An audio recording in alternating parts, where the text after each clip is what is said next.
Millones de gracias, María, por tu intervención, que ha abierto miles de campos sobre los que creo que podemos tener ahora este diálogo. Entonces, la costumbre en la casa de las últimas tres ponencias ha sido empezar con una especie de preguntas para abrir el fuego, por decirlo de alguna manera, y luego que los participantes, ya sea a través del chat o a través de, pues levantando la mano y haciendo una pregunta, puedan intervenir, ¿no? Entonces, lo primero que básicamente estamos preguntando casi a todo el mundo, pero que me parece que es básico desde tu visión, o sea, desde tu perspectiva, es si consideras que la ciudadanía está suficientemente sensibilizada con los procesos de participación, o sea, si realmente lo consideran algo positivo y algo que les ayuda a ellos y ayuda al interés general, porque creo que eso de alguna manera acaba condicionando también la forma de participar, ¿no? Si es una especie de costumbre o de sensación de la que no esperas nada, pues quizá la responsabilidad con la que se participa en los procesos es distinta, ¿no? Entonces, ¿qué piensas de eso? O sea, ¿hasta qué punto la ciudadanía, por resumir mucho la pregunta, está preparada y sensibilizada para participar? Bueno, muchas gracias, Rafa. Un placer compartir este rato contigo. Y, a ver, yo pienso que nos falta muchísima formación cívica, educación cívica, compromiso como ciudadanos, porque no se nos ha dado la oportunidad, porque nunca se nos ha dicho que íbamos a poder dar nuestra opinión más allá de una vez cada 1440 días, que en principio es cada cuánto se producen las elecciones. Y yo creo que no, lo he dicho antes, ¿no? Pero no porque si en la educación básica obligatoria y en principio, sobre todo en el sistema público, pero en general en cualquier currículum educativo, no hay ningún tipo de educación para el diálogo, para la ciudadanía, para entender por qué es importante. Entonces yo creo que no solo no tenemos esa costumbre, si lo ponemos en términos de costumbre, no la tenemos. Y segundo, porque cuando hay algún tipo de proceso también hay mucha incertidumbre, poca transparencia, ¿no? Y lo decía antes con la conferencia sobre el futuro de Europa, era un proceso que generaba muchísimas dudas a la ciudadanía.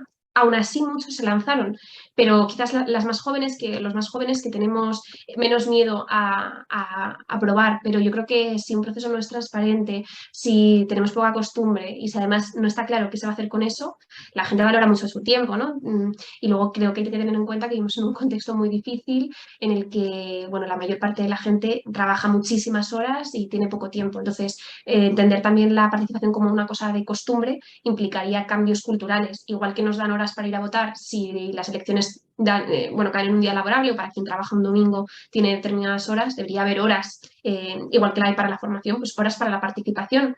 Y además la participación creo que no es una cuestión solamente de la administración, sino que se podría llevar a todos los niveles, ¿no? Hay muy poca participación a nivel empresarial, hay muy poca participación a nivel institución, colegio, etcétera, ¿no? Entonces, desde luego diría que no, pero no por una responsabilidad individual de los ciudadanos, sino porque no ha sido un compromiso, una misión país con la que todas las fuerzas institucionales y gubernamentales hayan remado a favor.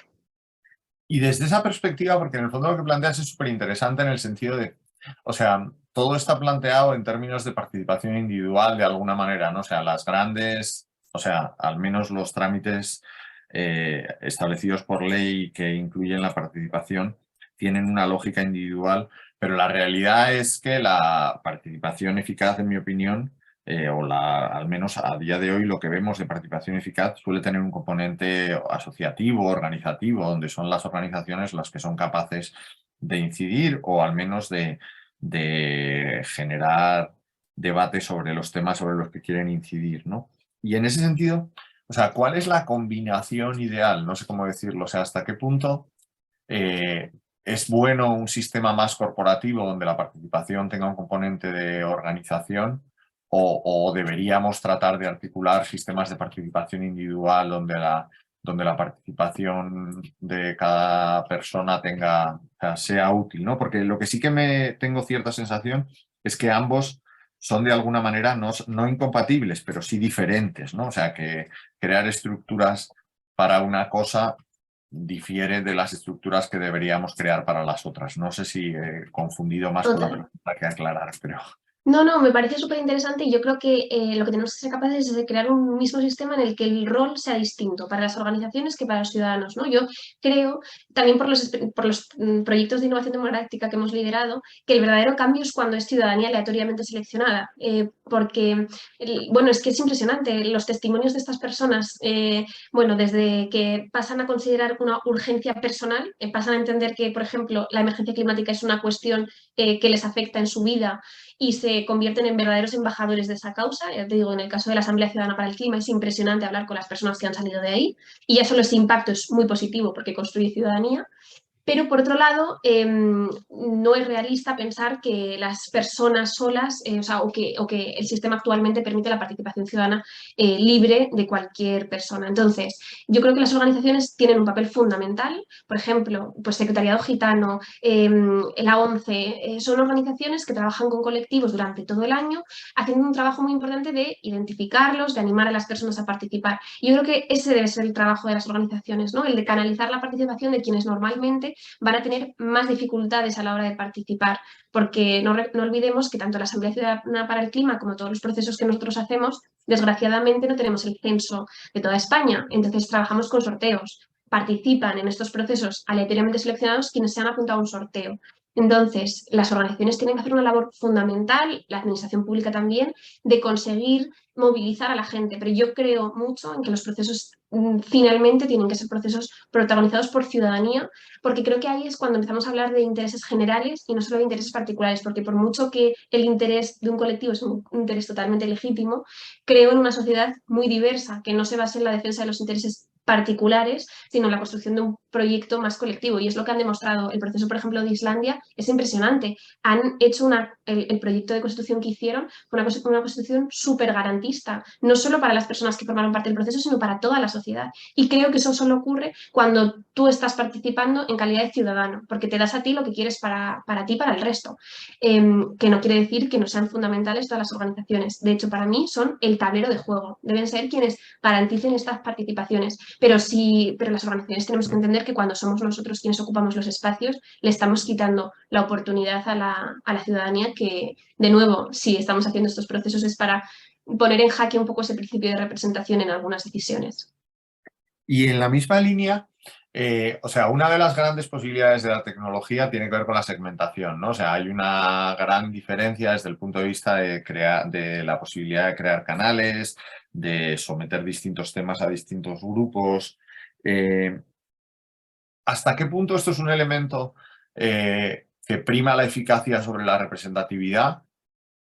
¿Y cómo es posible el equilibrio? No sé si, o sea, es también, la verdad es que como el tema es súper interesante, los temas estamos tratando como temas muy de fondo, pero me parece que es relevante, ¿no? A la hora de segmentar, evidentemente hay un cierto peligro de elegir solo a aquellos que pueden aportar y por tanto que deje de ser representativo, ¿no? Entonces, o sea, ¿cuál consideras que es el equilibrio ideal? Porque has puesto algunos ejemplos donde esa selección aleatoria parece que va en contra, o sea, que iría en contra de esta lógica de la segmentación, ¿no? Bueno, es que hasta el proceso, el sistema electoral que tenemos es un sistema que segmenta. Al final, la segmentación en una población que tiene que tomar decisiones siendo un número reducido implica cortar por algún lado, ¿no?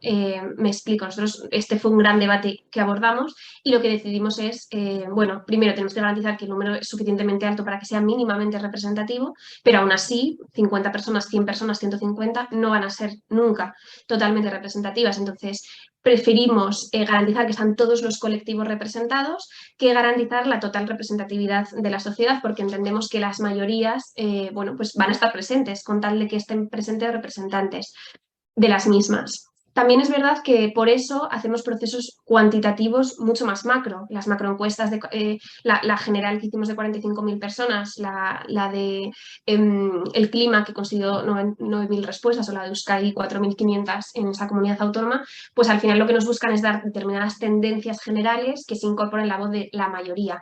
Pero creemos muy importante a la hora de sentar a todos en la mesa, y esa es la gran diferencia entre la democracia abierta y la directa, que la directa da mucho miedo, y la democracia abierta no es democracia directa, es no tanto que todo el mundo tiene que participar, por supuesto todo el mundo tiene que tener la posibilidad, pero sería inviable en una sociedad de tantos millones de personas, pero sí al menos todos los colectivos y todos los intereses. Y contra lo que podamos pensar cuando en un proceso legislativo la sobrerepresentación de los intereses de las mayorías es tal que desaparece la de las minorías, en realidad lo que estamos haciendo es oprimir a una parte de la sociedad. Entonces, bueno, yo creo que la sociedad somos más libres porque todos entendemos que tenemos que tener determinadas leyes que faciliten la vida a las personas con discapacidad, todos somos más libres porque entendemos que el matrimonio igualitario es un derecho para todas las personas y por lo tanto esto solo es posible si están formando parte de la conversación y lo decía yo antes con el ejemplo de la historia, ¿no? Si no preguntamos a aquellas personas que se han visto atravesadas en algún momento por alguna discriminación o que la viven en la actualidad, es imposible que estén presentes. Entonces, ante el debate de representatividad o segmentar, nosotros siempre hemos preferido que estén todas las voces representadas. Y en ese sentido, o sea, ¿cómo afrontáis algunas brechas que existen de forma evidente y has puesto de manifiesto, pero que quizá pueden amplificarse con lo digital, ¿no? O sea, ¿hasta qué punto en esa lógica o en esa apuesta por la representatividad lo digital puede ser un obstáculo más que una ventaja o cómo podemos convertir lo digital en ventaja, por así decirlo? Lo digital es una nueva brecha, evidentemente, y es verdad que las nuevas generaciones quizás las tenemos totalmente imbricadas en nuestra vida y las nuevas generaciones se pueden quedar a un margen si no las tenemos en cuenta. Pero también es cierto que hay muchas más brechas. O sea, en un proceso de participación, en realidad, la parte formativa sería una nueva brecha, porque quien no entienda el lenguaje de lo que estamos hablando directamente no va a estar incorporado. La brecha de los recursos económicos, si por ejemplo se tienen que producir traslados, porque desafortunadamente todas las instituciones están en Madrid y representación implica tener personas de toda España. En fin, que hay muchas brechas y por eso el trabajo de organizaciones como las nuestras tiene que ser identificarlas y ponerles remedio. En el ámbito de lo digital es bastante, o sea, tiene que ser un compromiso de la entidad el intentar que se pueda solventar. Nosotros, por ejemplo, el último proceso que contó con 35 personas de toda España, hemos contado con personas de todas las edades y evidentemente las personas que cuando juegas con metodologías, por ejemplo, ágiles y quieres trabajar con Miro o quieres trabajar con otras plataformas, te das cuenta de que hay muchas personas que se caen. Entonces, es un híbrido, la brecha digital es una brecha que afecta a todo y que es otro motivo de desigualdad para muchas generaciones, por lo tanto, tiene que ser nuestra responsabilidad cuando hacemos el proyecto, porque es que si no, de nuevo, no va a ser representativo, pero sobre todo tiene que ser una responsabilidad de la administración garantizar su igual acceso a toda la ciudadanía. Y en ese sentido, o sea, ¿cuál es tu valoración de cómo la administración está haciendo esa labor, ¿no? O sea, porque nosotros incidimos mucho en las oportunidades que lo digital está generando a la administración, pero lo que hemos visto también charlando con los distintos ponentes es que la administración no está haciendo pleno uso de lo digital como o sea, como una ventaja, ¿no? O sea, que vemos que hay una especie de desproporción entre las oportunidades y las posibilidades que genera el uso de lo digital en participación y el uso que hasta la fecha está haciendo la administración. ¿Cuál es tu experiencia en este punto? Yo creo que las instituciones ahora mismo utilizan la tecnología como un mero catálogo, ¿no? Como una foto que te haces un día, la subes, o como un portal en el que la gente puede subirte una solicitud, un solicita y expone, pero en realidad lo que no han conseguido las administraciones, o al menos no todas, y por eso creo que es muy importante irse a ejemplos locales y concretos, es entender el espacio público como un espacio en el que están. Es decir, no son tanto herramientas al servicio de lo presencial, es otro mundo. O sea, la institución es una institución en lo presencial y es una institución en lo digital. Y el problema es cuando solo consideras lo digital un escaparate de lo presencial. Y yo creo que hay muy pocas. Es decir, que estén navegando lo digital, que estén estableciendo sus propias reglas, que estén aprovechando las narrativas, las redes sociales.